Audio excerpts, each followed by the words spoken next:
আৰু যে বিহু দল নামে থাকিব সংস্কৃতি যি দল থাকিব তেখেতক মাতি আনি সকলোৱে এটা উপভোগ কৰিব লাগে এই যে চিন্তা এই যে ইউনিটি এই যে একতাৰ দোলেৰে বান্ধিলে এজন বিশিষ্ট ব্যক্তি অৰ্থাৎ আমাৰ ৰাভা হাছং ছাত্ৰ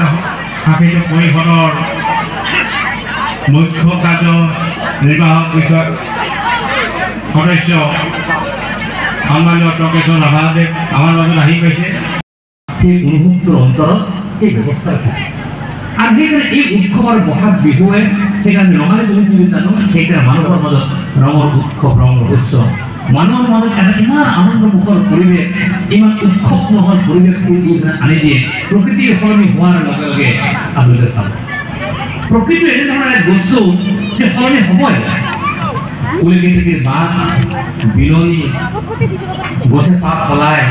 নতুনকৈ পানী আহে খেতি পথাৰত কাম কৰিবলৈ আহিলে আমি যাম কি সুন্দৰ পৰিৱেশ সুন্দৰ পৰিৱেশ প্ৰকৃতি আমাক ইমান কৰি দিয়ে চাব যে ফাগুন মাৰি পাওঁ মাঘ মাহৰ পিছত গছৰ ডাল পাত কৰিব আৰম্ভ কৰে চাৰিওপিনে শুকান পচোৱা এনে পৰিৱেশ তাৰপিছত বহাগ কুলিকেটিৰ মাত অহাৰ লগে লগে আপুনি চাব গছ গছনি ইমান সুন্দৰভাৱে গছৰ পাত সলনি আৰম্ভ কৰে কুলিকেটিৰ মাতত বিলনিত গছৰ পাতবিলাক আহি যায় কি ধুনীয়া পৰিৱেশ কিমান সুন্দৰ গছ লগা বৃক্ষ নিজক সলনি কৰিব আৰু সেই সলনিটো কাৰ কাৰণে কৰে মানুহৰ কাৰণে কৰে সমাজৰ কাৰণে কৰে বিভিন্ন জাতি জনগোষ্ঠীৰ কাৰণে কৰে আৰু প্ৰকৃতি সদায় মানুহ যদি জাতিটো সমাজ এই সমাজটোক স্বাস্থ্যৱান কৰি তুলিবৰ কাৰণে প্ৰকৃতিয়ে সময়ে সময়ে ৰূপ লয় প্ৰকৃতিয়ে সময়ে সময়ে সলনি কৰে প্ৰকৃতিয়ে সময়ে সময়ে মানুহে জীয়াই থকা পৰিৱেশেৰে সমাজখন গঢ়িবৰ কাৰণে সদায় আহ্বান দিয়ে উদাহৰণ কৰোণা বুলি ক'লে যে আমি যাব নোৱাৰোঁ ঘূৰিব নোৱাৰোঁ আমি মাস্কটো পিন্ধো মাস্কটো কেতিয়া পিন্ধিব লাগে চাওক প্ৰকৃতিৰ ইমান শক্তি লেভেলে চাওক আমি বেছিকৈ মাস্কটো কি কৰিম কি জেগা পিন্ধে আমি ঘূৰে বস্তু যেতিয়া আমি গ্ৰুপে ইউনিট কৰি দিওঁ যে পথাৰত বিধানবিলাক থাকে আমি যে স্কুলৰ বাহত স্কুল এই পৰিটো পুহি অহাৰ লগে লগে আমি মানুহৰ মুখত আহিব আপোনালোক ভাবকচোন আমি যে জন্তুক ব্যৱহাৰ কৰি আমাৰ শস্য সেৱা পথাৰ পৰা ৰক্ষণাবেক্ষণ দিবৰ কাৰণে ব্যৱহাৰ কৰোঁ আৰু সেই মানৱ জাতিটো ৰক্ষণাবেক্ষণ কৰিবৰ কাৰণে আমি মাছ ধৰিছোঁ বেলেগ কথা কিন্তু সেই গৰু মহ ছাগলী ইউজ কৰাটো নিশ্চয় অসুবিধা কৰি দিলে আমরা চাওচোন প্রকৃতির শক্তিটা কিমান প্রকৃতি মানব সমাজের কারণে মানব জাতির কারণে কিমান পরিমাণ কাম করে আমি যদি প্রকৃতি রুষ্ট হয় প্রকৃতি যে খং উঠে যে মানব সমাজ এই জন্য তারা যে কোনো পরিবেশ নির্মাণ করবে আর যে করে ঘোড়াগুলো ভূপেন হাজরিকা বিহুর সম্রাট বইগুলো আমি খগেন মহন্তকে আমি বুঝি পাবো তারপরে চাবচোন সেইকাৰণে ইমান সেই বিহুবিলাকৰ বাবে এটা সমান শক্তিৰে বাৰ্তা মেছেজৰ খবৰ অসমৰ সমাজ জীৱনত দি থৈ গৈছে আৰু সেই সমাজ জীৱনত যদি আমি সেই মেছেজবিলাক বাৰ্তাবিলাক যদি গ্ৰহণ কৰোঁ আমাৰ মাজত সংঘাত সংশয় কৰাৰ কোনো প্ৰশ্ন উঠিব নোৱাৰে আৰু বিহুটো বিহু হিচাপে আপোনালোকে শুনি আচৰিত পাব আপোনালোকে সকলোৱে জানে ৰুদ্ৰসূৰ্য 18 বছৰ বয়সত বিহু আজিৰ পৰ্যায়ত আনিছে আজি আমি ইমান বছৰ ধৰি বিহুটো আমাৰ মাজত বিহু হিচাপে ৰাখিব পাৰোঁ বিহু আমি উদযাপন কৰোঁ মই নিজে জড়িত হৈ গম পালোঁ মানে ৱৰ্ল্ড ৰেকৰ্ড কৰিব যোৱাৰ সময়ত গম পালোঁ আজিৰ তাৰিখত গোৱালপাৰা জিলাত 475খন বিহু চৰকাৰী হিচাপ আজিৰ তাৰিখত গোৱালপাৰা জিলাত 475খন বিহু কোনো ডাঙৰ উত্তম বিহু 475খন বিহু হোৱাৰ পিছত যিহেতু 45 জন ধুনীয়া এই যে বিশ্ব ৰেকৰ্ড কৰিব কাৰণে 50 জন ধুনীয়া গোৱালপাৰা জিলাৰ দায়িত্ব থাকিল মই নিজেও সেই পক্ষত আছিলোঁ 50 জন ধুনীয়া আমাৰ নোলা মই বাস্তৱ কথাটো কৈছোঁ 50 জন ধুনীয়া আমাৰ নোলা আমাৰ ধুনীয়া ওলাল 21 জন আৰু বাকী 40 জন ধুনীয়া নগাঁও যোৰহাট ডিব্ৰুগড়ৰ পৰা আমি ধাৰ কৰি গুৱাহাটীত গ'লো এইকেইটা আমাৰ গোৱালপাৰা নোলা ধুনীয়া ওলাইছে সিহঁতে যে পৰীক্ষা ল'লে সিহঁতৰ ঢোল বাজন যেতিয়া শুনা হ'ল সিহঁতে নোৱা মই কথাটো বেলেগ চাইডত কোৱা নাই মই কথাটো ক'ব বিচাৰিছোঁ যে 475খন বিহু আমি ঠাইত বিহু উদযাপন কৰি যদি 75 জন আমাৰ যদি পায় 50 জন যদি আমাক ধুনীয়া নোলায় ৰুদ্ৰহীন হোৱা বিচৰা ধৰণে আমাৰ বিহুটো হৈ আছে। 400 বছৰৰ পুৰণা এই ঐতিহ্য বিহুটো আমি উদযাপন কৰি আহিছোঁ নে কি? সেটা আপোনালোকে বিচাৰ কৰিব,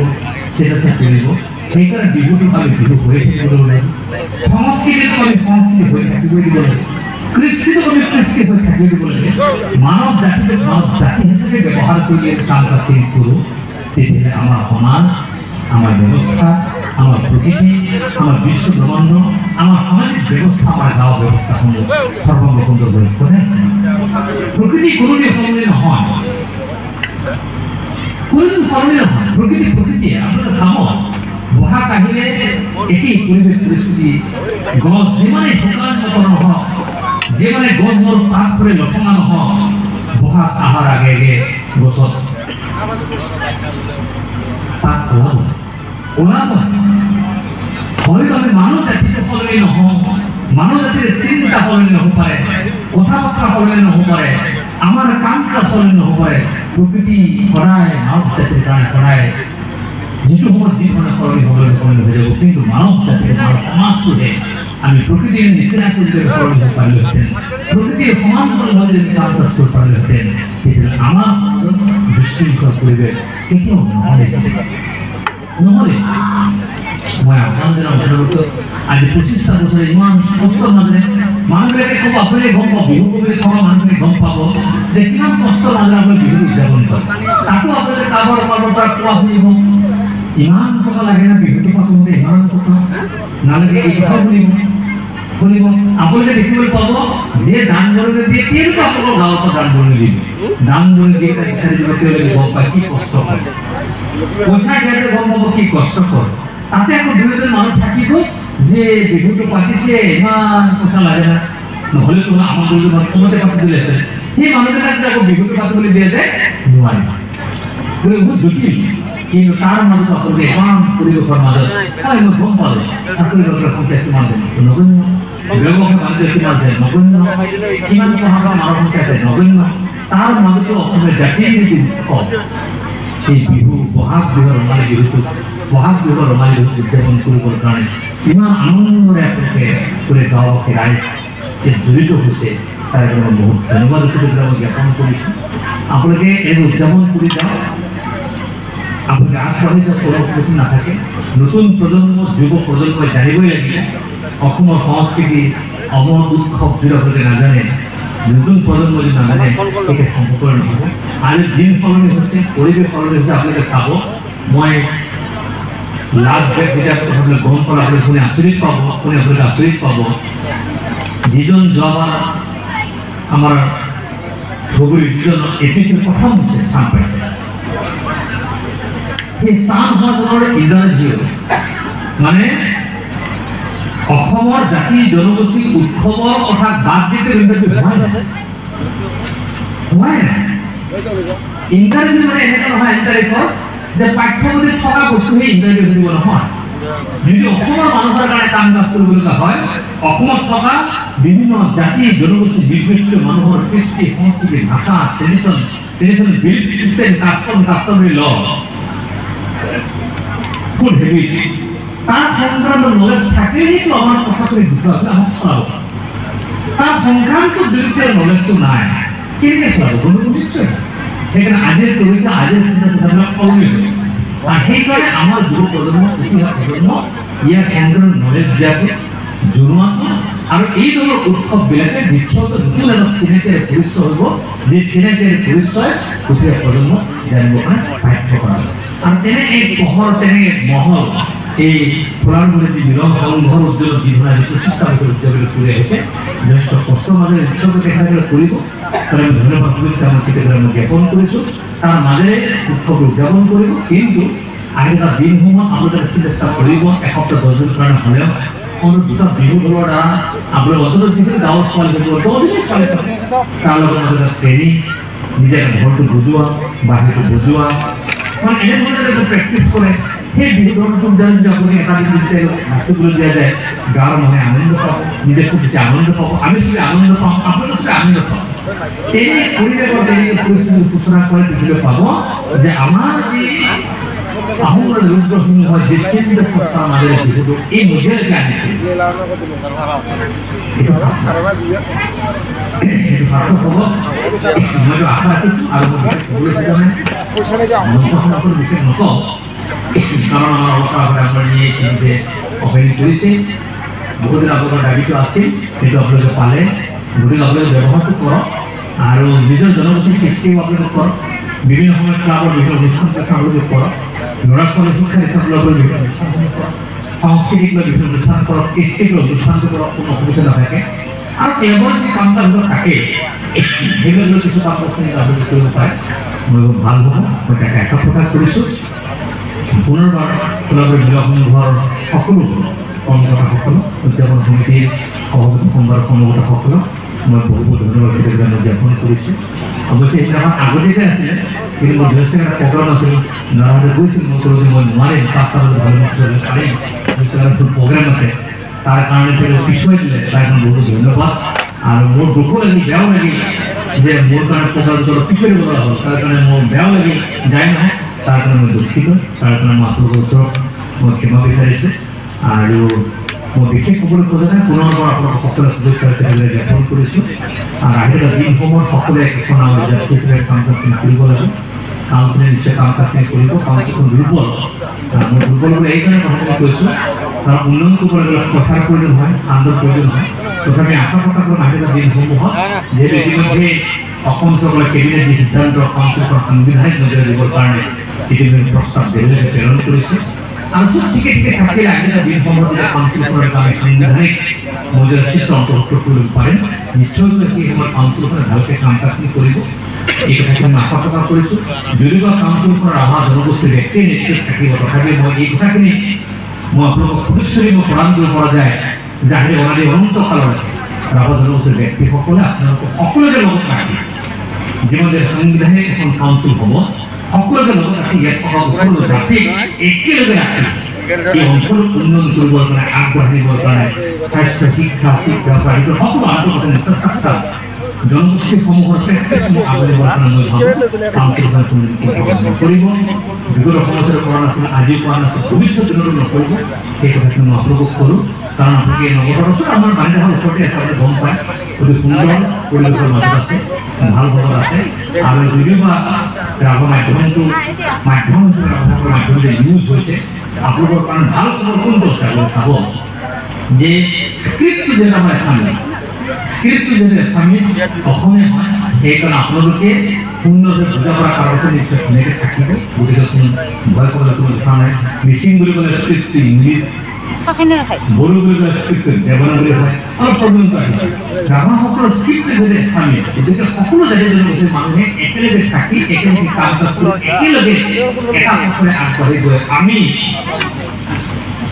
একটা ঘৰৰে পৰিৱেশ হিচাপে আগবাঢ়িব কাৰণে অত্যন্ত ভাল এটা পৰিৱেশ আৰু সেই পৰিৱেশৰ মাজত সকলোৱে ধুনীয়াকৈ থাকিম থাকিব সময়তে মই তাকে আশা প্ৰকাশ কৰিছোঁ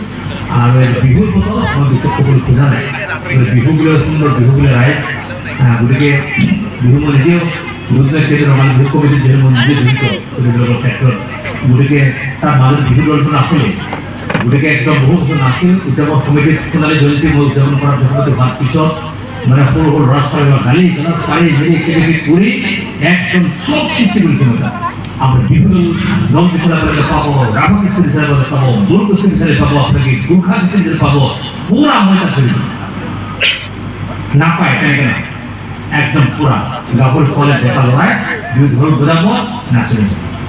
পুৰা পকেট ব্যস্ত আৰু তাৰ কাৰণে কষ্ট হয় তাৰ কাৰণে ভোট পিতৃ মাতৃৰ কথা শুনাব লাগে হয় কি যে নিচে এইবিলাক যে নচাব কি লাভ হ'ব আমাৰ এনেকৈ কম মানুহ আছে গতিকে লাভ লোকচানৰ কথাটোৱে নহয় সংস্কৃতিৰ সদায় নিজৰ কৃষ্টিৰ সদায় নিজৰ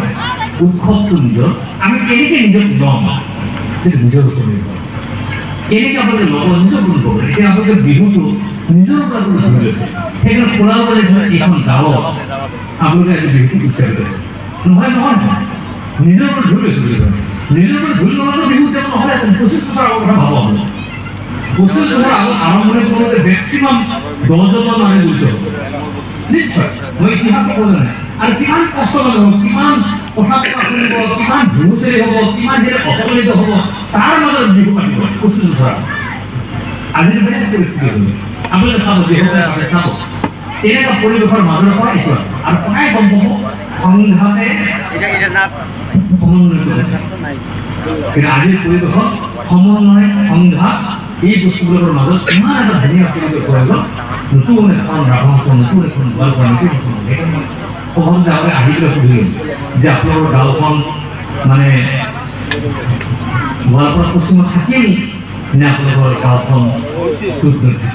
থাকে? বলে যে আমি পশ্চিমবঙ্গে কৰিলোঁ। বহুত মানুহে মোক কয় এই আমি তো দুৰ্নীতি থকা মানুহবিলাকক পশ্চিমবঙ্গে কৰিবলৈতো বৰ বেয়া কথা হৈ যায়, আমি দুৰ্নীতি কিয় নাথাকিম? কিন্তু মই আপোনালোকক খবৰটো দি কৈ দিওঁ আপোনালোকক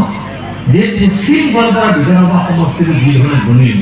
নিৰ্বাচন আয়োগ অসম চৰকাৰৰ পৰামৰ্শ অনুযায়ী নিৰ্বাচন যিধৰণে বনালে, আজিকালি কোনো বেলেগ চেঞ্চত পোৱা নাই যে অতি সুন্দৰ এটা সমষ্টি পশ্চিম গোৱালপাৰা সমষ্টিটো অতি সুন্দৰ। এইটো আৰু অসুবিধা নাই। আৰু ৰাভা হাছং বুলি কোৱাৰ লগে লগে পশ্চিম গোৱালপাৰা দুৰ্নীতি বুলি কোনো কথা নাই, কিন্তু সৰ্বাংগ সুন্দৰভাৱে সমষ্টি কোনো অসুবিধা নাথাকে,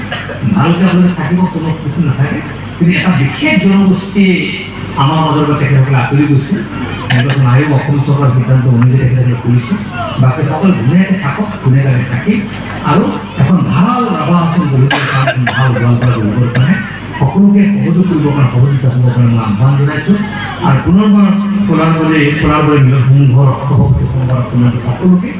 বহুত বহুত ধন্যবাদ জ্ঞাপন কৰিছোঁ। আৰু এই মঞ্চখন আপোনালোকে ব্যৱহাৰত উপযোগী কৰি আপোনালোকে ৰাখিব। এইখিনি উপযোগী কৰি ৰাখিবলৈ মই এইকাৰণে আপুনি কৈছোঁ, আপোনাৰ বেয়া চিন্তা নহয়। যিহেতু মই চৰকাৰী প্ৰতিনিধি হিচাপে মই বিভিন্ন জাতি জনগোষ্ঠীৰ সভাসমূহ আটাইতকৈ বেছি কৰিব কাৰণে মই সুযোগটো পাওঁ, যাবলৈ সুযোগ পাওঁ। এনেও মই যাওঁ চৰকাৰী কাম ইনস্পেকশ্যন, অসম চৰকাৰ, পঞ্চায়ত, ৰাজ্য চৰকাৰ, ভাৰত চৰকাৰ বহুত কাম ইনস্পেকশ্যন কৰিবলৈ যাওঁ, সভাপতি কৰিব কাৰণে এটা সুযোগ মই পাওঁ। তেতিয়া মই কেতিয়াবা দেখি মনত বেজাৰো লাগে, বেয়াও লাগে, ভালো লাগে, খঙো উঠে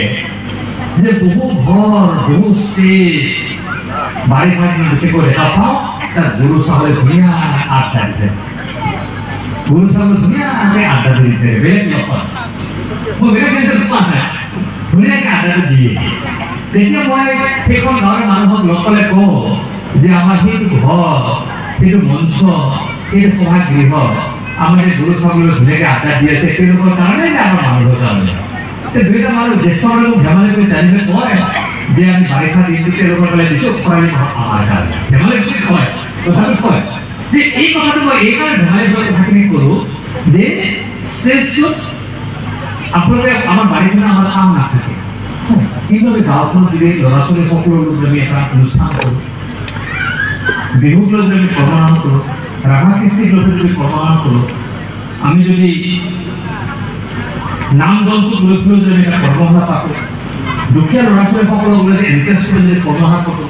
চেল্ফ হেল্প গ্ৰুপক লৈ যদি আমি কৰ্মশালা কৰোঁ, গাঁওখনত কি এক্সপাৰ্ট